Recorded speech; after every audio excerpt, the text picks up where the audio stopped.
Chapter 2. In Santa Croce with no Baedeker. It was pleasant to wake up in Florence, to open the eyes upon a bright bare room, with a floor of red tiles which look clean though they are not, with a painted ceiling whereon pink griffins and blue amorini sport in a forest of yellow violins and bassoons.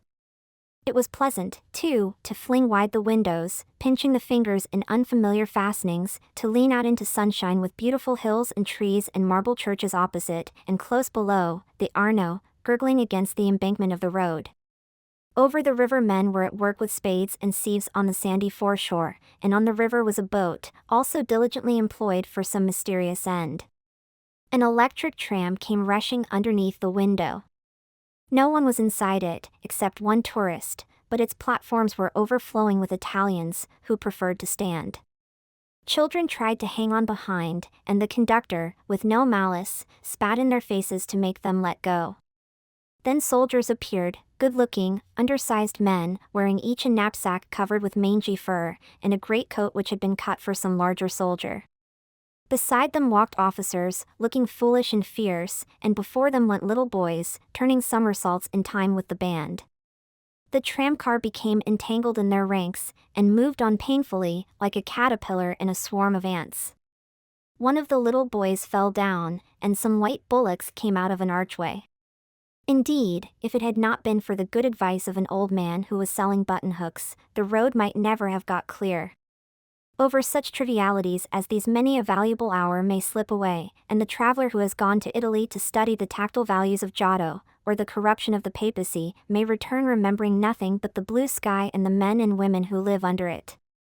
So it was as well that Miss Bartlett should tap and come in, and having commented on Lucy's leaving the door unlocked, and on her leaning out of the window before she was fully dressed, should urge her to hasten herself, or the best of the day would be gone. By the time Lucy was ready her cousin had done her breakfast, and was listening to the clever lady among the crumbs. A conversation then ensued, on not unfamiliar lines. Miss Bartlett was, after all, a wee bit tired, and thought they had better spend the morning settling in, unless Lucy would at all like to go out. Lucy would rather like to go out, as it was her first day in Florence, but, of course, she could go alone.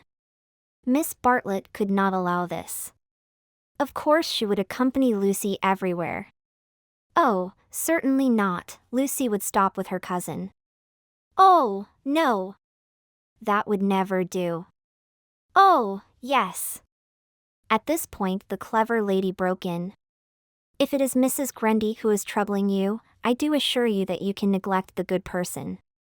Being English, Miss Honeychurch will be perfectly safe. Italians understand. A dear friend of mine, Contessa Baroncelli, has 2 daughters, and when she cannot send a maid to school with them, she lets them go in sailor hats instead. Every one takes them for English, you see, especially if their hair is strained tightly behind. Miss Bartlett was unconvinced by the safety of Contessa Baroncelli's daughters. She was determined to take Lucy herself, her head not being so very bad. The clever lady then said that she was going to spend a long morning in Santa Croce, and if Lucy would come too, she would be delighted. I will take you by a dear dirty back way, Miss Honeychurch, and if you bring me luck, we shall have an adventure. Lucy said that this was most kind, and at once opened the Baedeker to see where Santa Croce was. Tut, tut. Miss Lucy! I hope we shall soon emancipate you from Baedeker. He does but touch the surface of things. As to the true Italy, he does not even dream of it. The true Italy is only to be found by patient observation. This sounded very interesting, and Lucy hurried over her breakfast, and started with her new friend in high spirits. Italy was coming at last. The Cockney Signora and her works had vanished like a bad dream. Miss Lavish, for that was the clever lady's name, turned to the right along the sunny Lung Arno. How delightfully warm! But a wind down the side streets cut like a knife, didn't it?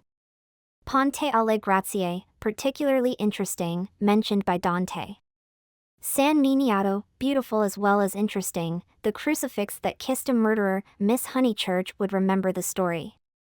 The men on the river were fishing.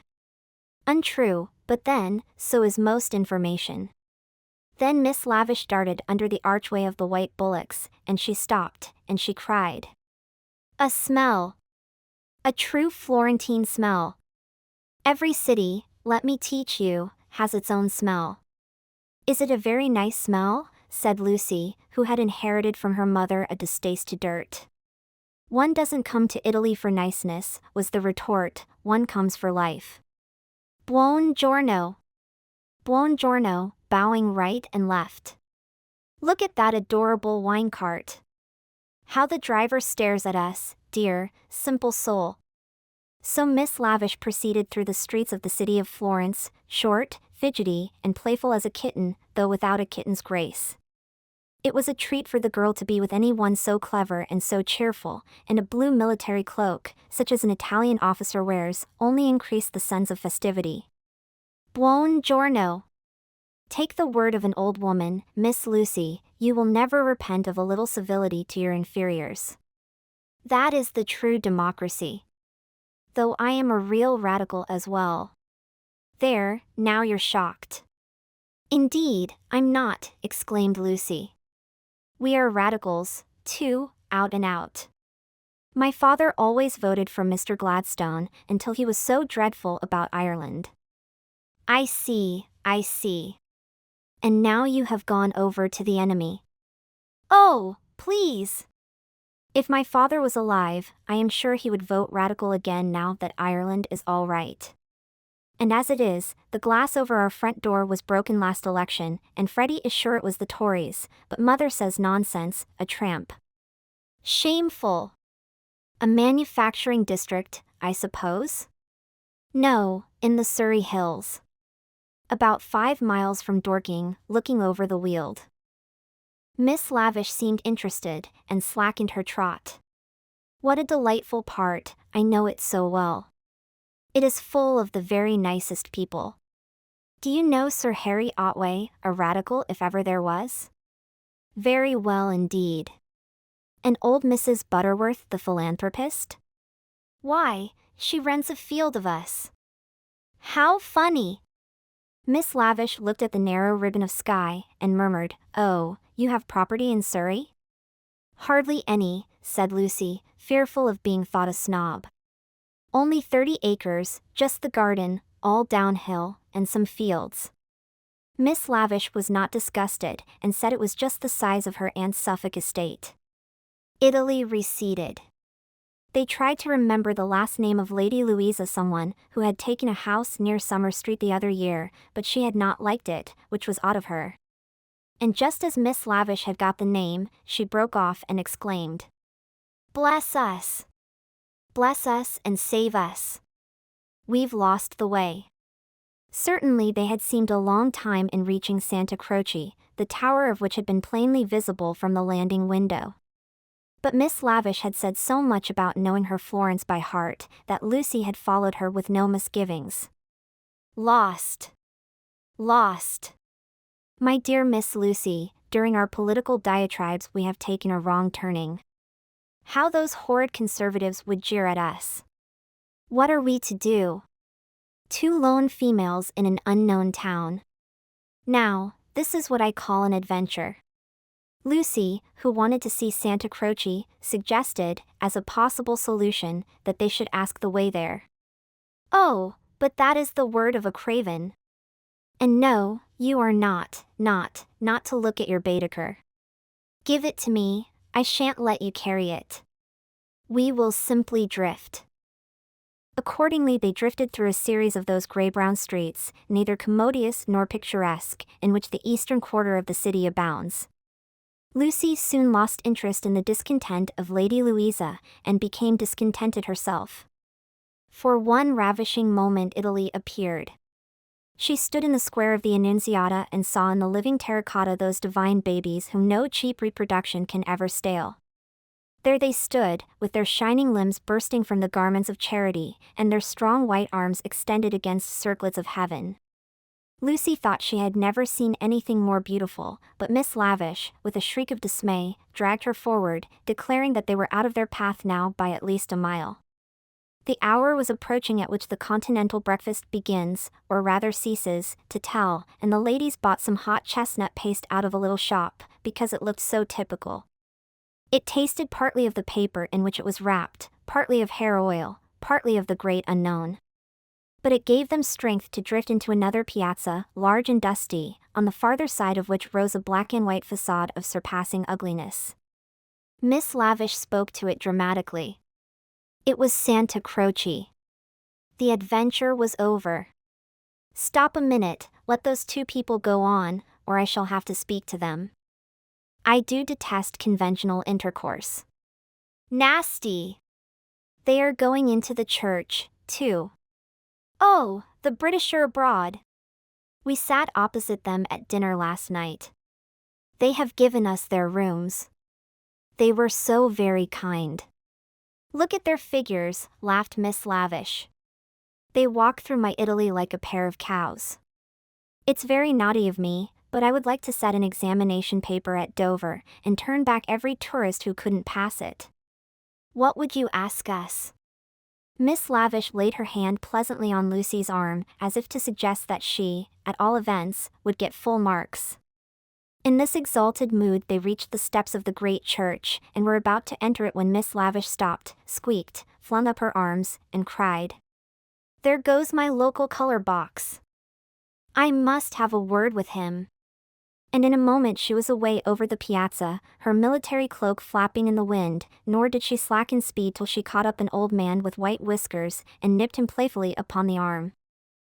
Lucy waited for nearly 10 minutes. Then she began to get tired. The beggars worried her, the dust blew in her eyes, and she remembered that a young girl ought not to loiter in public places. She descended slowly into the piazza with the intention of rejoining Miss Lavish, who was really almost too original. But at that moment Miss Lavish and her local color box moved also, and disappeared down a side street, both gesticulating largely.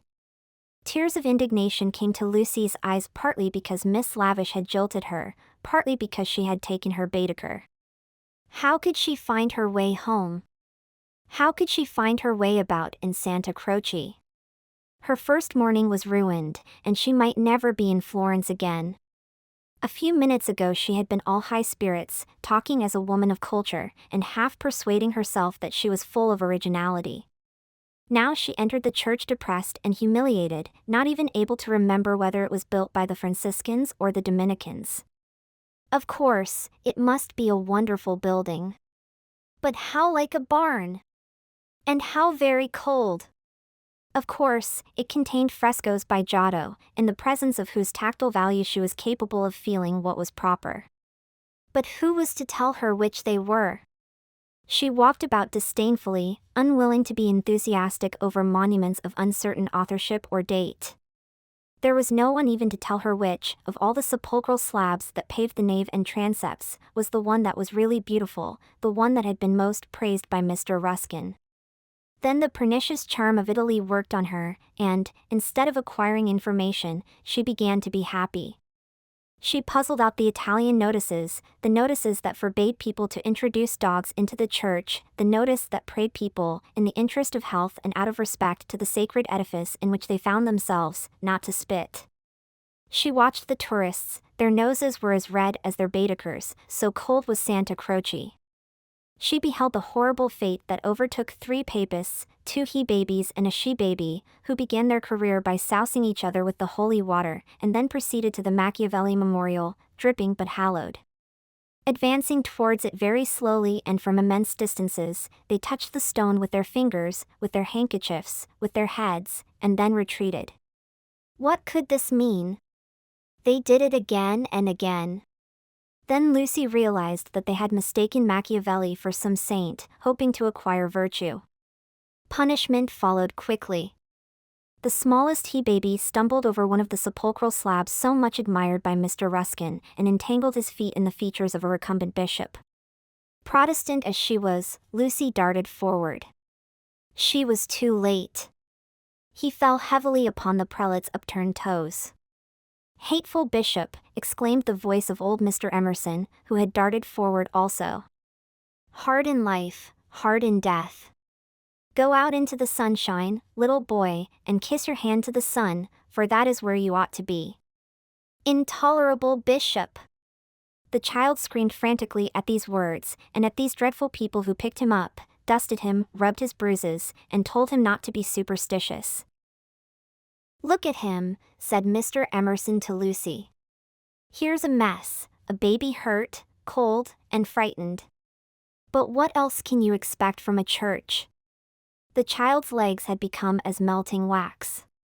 Each time that old Mr. Emerson and Lucy set it erect, it collapsed with a roar. Fortunately, an Italian lady, who ought to have been saying her prayers, came to the rescue. By some mysterious virtue, which mothers alone possess, she stiffened the little boy's backbone and imparted strength to his knees. He stood. Still gibbering with agitation, he walked away.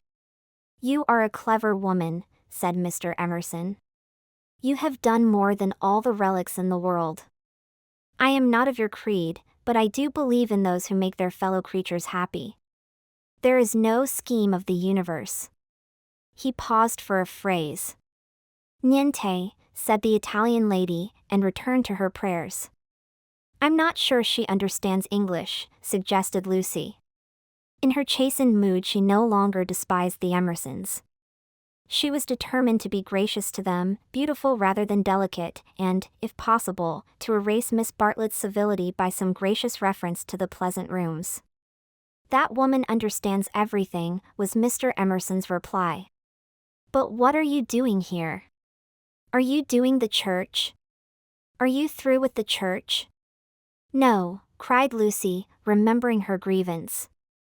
I came here with Miss Lavish, who was to explain everything, and just by the door, it is too bad. She simply ran away, and after waiting quite a time, I had to come in by myself. Why shouldn't you, said Mr. Emerson.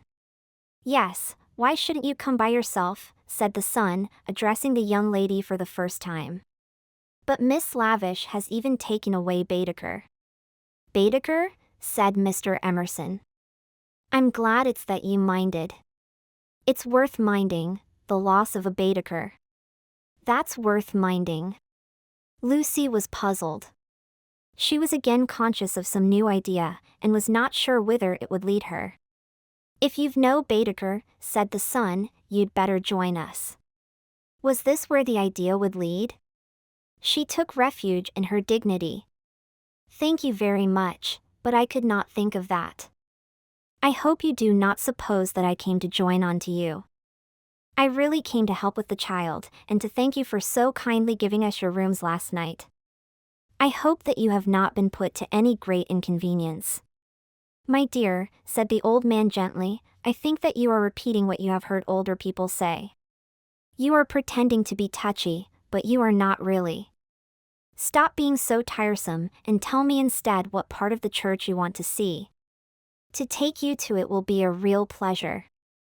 Now, this was abominably impertinent, and she ought to have been furious. But it is sometimes as difficult to lose one's temper as it is difficult at other times to keep it. Lucy could not get cross. Mr. Emerson was an old man, and surely a girl might humor him. On the other hand, his son was a young man, and she felt that a girl ought to be offended with him, or at all events be offended before him. It was at him that she gazed before replying. I am not touchy, I hope. It is the Giottos that I want to see, if you will kindly tell me which they are. The son nodded. With a look of somber satisfaction, he led the way to the Peruzzi chapel. There was a hint of the teacher about him. She felt like a child in school who had answered a question rightly. The chapel was already filled with an earnest congregation, and out of them rose the voice of a lecturer, directing them how to worship Giotto, not by tactful valuations, but by the standards of the Spirit. Remember, he was saying, the facts about this church of Santa Croce, how it was built by faith in the full fervor of medievalism, before any taint of the Renaissance had appeared. Observe how Giotto in these frescoes, now, unhappily, ruined by restoration, is untroubled by the snares of anatomy and perspective. Could anything be more majestic, more pathetic, beautiful, true? How little, we feel, avails knowledge and technical cleverness against a man who truly feels. No, exclaimed Mr. Emerson, in much too loud a voice for church. Remember nothing of the sort. Built by faith indeed. That simply means the workmen weren't paid properly. And as for the frescoes, I see no truth in them. Look at that fat man in blue. He must weigh as much as I do, and he is shooting into the sky like an air balloon. He was referring to the fresco of the Ascension of St. John. Inside, the lecturer's voice faltered, as well it might. The audience shifted uneasily, and so did Lucy.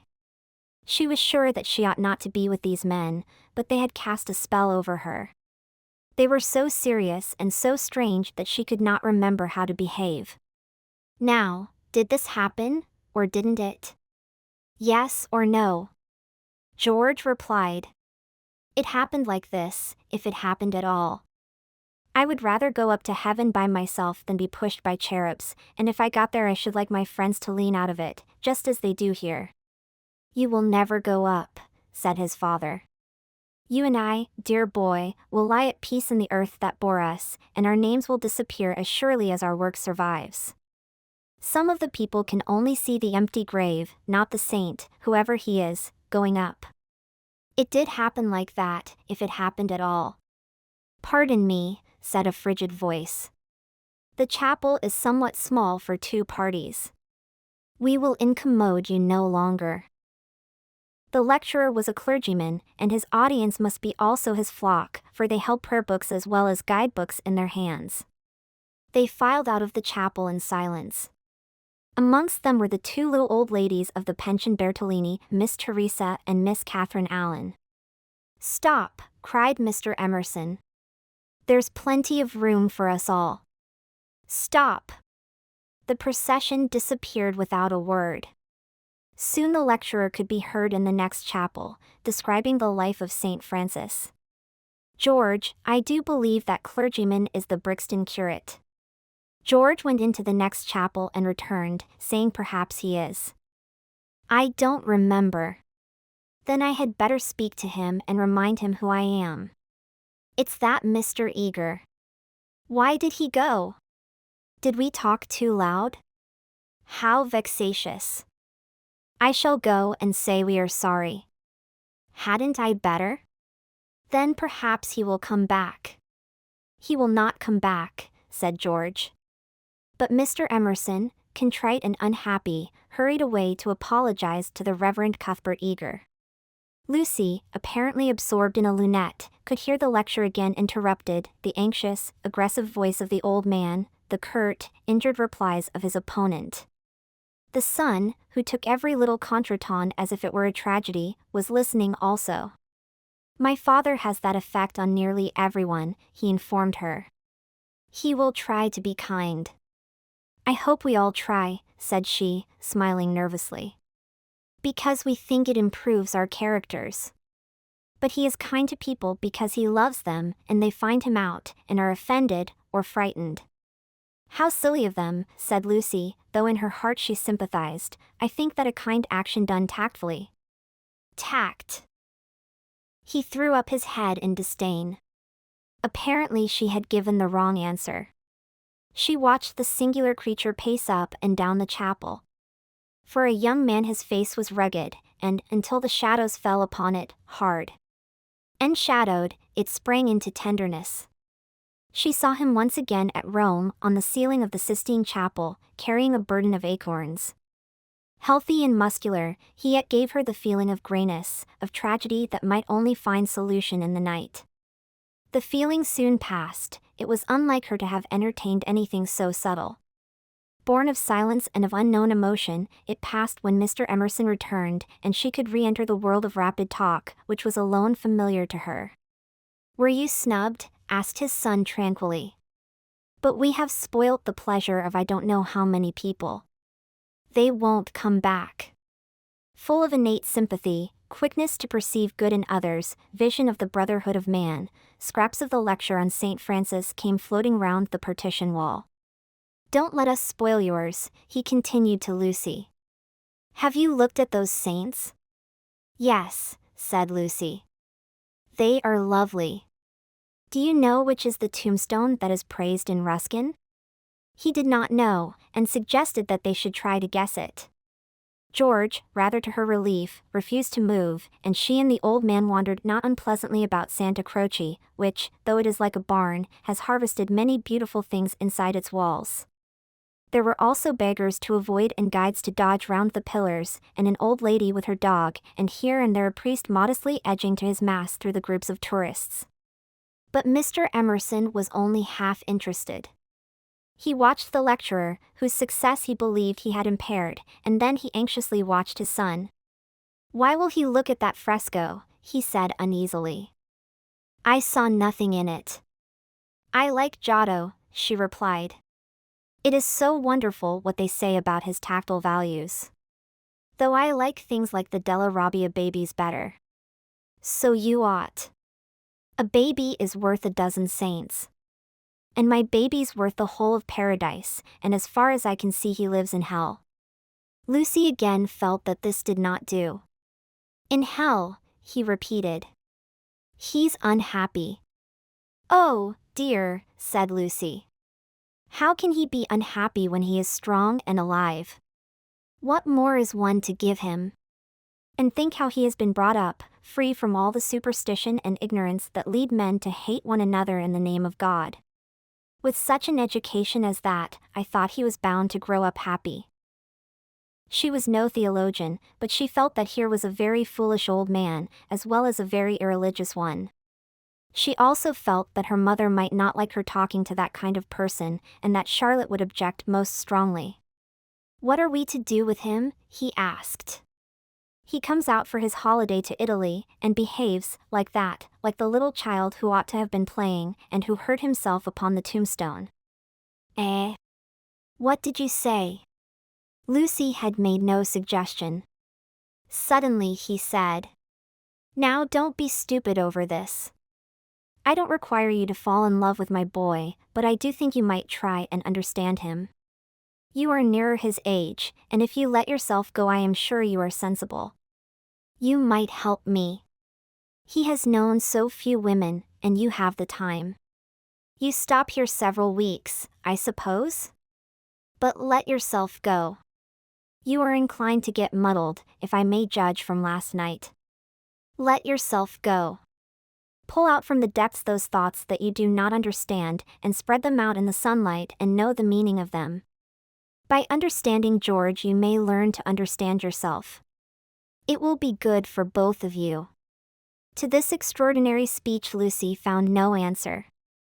"I only know what it is that's wrong with him, not why it is." "And what is it?" asked Lucy fearfully, expecting some harrowing tale.